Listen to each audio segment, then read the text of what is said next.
and we'll do it safely, we'll do it carefully. But when you look at the statistics I just read having to do with children and safety, they're very impressive. They have very strong immune systems. But you would understand that the children who go to school, then go back to home, some live with their grandparents, Sure. that there's a real risk. Would you understand if some Well, they schools... do say that they don't transmit very easily, and a lot of people are saying they don't transmit, and we're looking at that. We're studying, John, very hard, that particular subject, that they don't bring it home with them. Now, they don't catch it easily, they don't bring it home easily, and if they do catch it, they get better fast. We're looking at that fact. That is a factor, and we're looking at that very strongly. We'll be reporting about that over the next week. Please. Mr. President, at least 3 governors today came out with new orders on mask requirements. Yeah. Is that something you wish all the governors would do? Well, a lot of the governors, they have different requirements. Some of the governors are very strong on masks, others aren't. I think it's really going to ultimately be up to them. We've given them the facts. We've given them everything we know. They have their own facts. Some are strong on masks, and as you know, some aren't in the same ballpark. But I think all are suggesting if you want to wear a mask, you wear it. I bring one. I have one. I've worn it. And I think when I'm in certain settings like hospitals and or when I'm close, when you can't socially distance, I believe in it. Let's see, do I? I do. I have it. And if in certain instances, I think you really, I think you want to travel with a mask. There are instances where you really can use it. I would believe it would be a good thing. Yeah, Sir, please. one just follow-up. D.C. Mayor Bowser came out with such an order today. It, of course, doesn't apply to federal properties, but would you encourage federal properties, and including the White House complex, to follow the order? We're gonna make a decision over the next 24 hours. We'll let you know what that decision is. Okay? Thank you. Thank you. Please. President Trump, do you agree with Senate Republicans discussing the possibility of extending short-term unemployment insurance today so that they prevent benefits from expiring? Well, I think a lot of politicians are discussing that, Republicans, Democrats, and right now a lot of my representatives are on the Hill. They're discussing CARES Act or Phase 4, whatever you want to call it. And I think ultimately something good will come out of it. The economy is starting to really come back strongly when you look at the numbers, even with the fact that, like, California is still closed up in many big states. I think the numbers are even more impressive considering that some states, like California, big ones, are pretty well shut down. So we expect to have something over a period of time, over the appropriate period of time.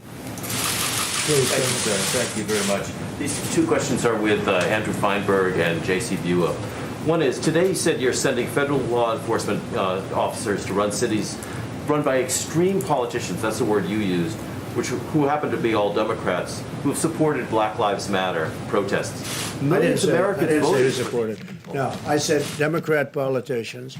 And these are the cities where you have the problem. If you look at Chicago, if you look at Detroit, look around any of these cities where we have the problems.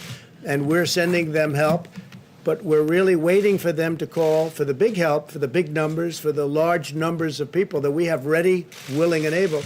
You look at Chicago, where 14 people were shot yesterday, where over the weekend many people died and many people were shot, and over the last month they're setting record numbers. We are waiting for the mayor, respectfully, and other mayors and governors to call us. We are ready, willing, and able to go in there with great force. Now, we also have people that are going in and arresting drug dealers, arresting some of the shooters that are doing the shooting. We know who they are. We're working with police forces, and even though in some cases they're told don't work with the federal government, the police forces have great respect for the federal government, what we do. But we're ready, willing, and able to go into these cities that are just being decimated with shooting, and we're going to help. Please. I have a question on crime, but first, I don't think we really got an explanation yesterday on why the health experts are no longer joining you at these briefings. Can you explain why? Because they're briefing me. I'm meeting them. I just spoke to Dr. Fauci. Dr. Birx is right outside. And they're giving me all of everything they know as of this point in time, and I'm giving the information to you. And I think it's probably a very concise way of doing it. It seems to be working out very well. Okay, so on crime, but they're very much involved. They're very much the relationships are all very good. all very good. The relationships that we have with the doctors, with everybody working on the virus has been, I think, extraordinary. Kaylee's here, and I think you would say the same thing. You work with them all the time. Yeah, go ahead, please. So on crime, in 2016, you said it was President Obama's fault that homicides were up in Chicago. So why was it the president's fault then, but it's not your fault now? Chicago is a disaster. The mayor is saying, don't come in. The mayor is telling us not to come in. At some point, we can void that if we have to, but we may have to at some, because it's out of control. I assume she's saying that for political reasons. I think it's negative political reasons. She's a Democrat. I'm going to be nice. She's a Democrat. She's making a big mistake. People are dying in Chicago and other cities, and we can solve the problem. They have to ask us, but we can solve the problem. Why was it President Obama's fault in 2016? You credited it as him. Because President being in office. Obama was invited in, and he did a poor job. President Obama could have gone into Chicago. He could have solved the problem, and he didn't. In our case, they don't want us in. We can solve the problem very easily. We're equipped with the best equipment, the best people, and you see what we're doing. I mean, Portland was coming down. It was busting at the seams, and we went in and protected all the federal buildings. Those federal buildings are totally protected. And we had to do that. And Portland's a very different place than Chicago. But Chicago should be calling us, and so should Philadelphia and Detroit and others, to go in and really help them. Because when you're losing many people a weekend, many people, you see the same numbers as I do. When you're losing these people, they should call us and they should say, come on in. And it's incredible to me, but they're not doing it. At some point they will. At some point we may have no other choice but to go in. Jeff, please. Mr. President, are you looking at closing further Chinese embassies in the United States? And did you ask Ambassador Woody Johnson to bring the British Open to your Turnberry property in Scotland? No, I never spoke to Woody Johnson about that, about Turnberry. Turnberry is a highly respected course, as you know, one of the best in the world. And I read a story about it today, and I never spoke to Woody Johnson about doing that. No. As far as closing additional embassies, it's always possible. You see what's going on. We thought there was a fire in the one that we did close, and everybody said there's a fire, and I guess they were burning documents or burning papers, and I wonder what that's all about. Okay, how about one or two more, please? Yes, thank you. Would you like to respond to Joe Biden, who today described you might have heard that, as the first racist to be elected president? That was his words.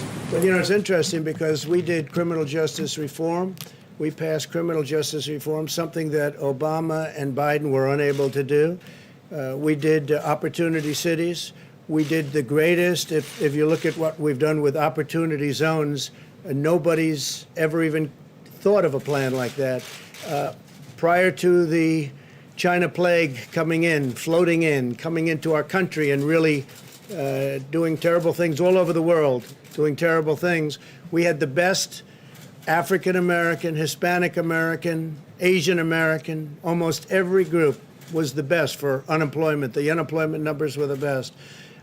You look at employment, you look at opportunity zones, and maybe most importantly, you look at criminal justice reform. You look at reform. I've done things that nobody else, and I've said this, and I say it openly, and not a lot of people dispute it. I've done more for black Americans than anybody, with the possible exception of Abraham Lincoln. Nobody has even been close. Thank you very much, everybody. Thank you. On delaying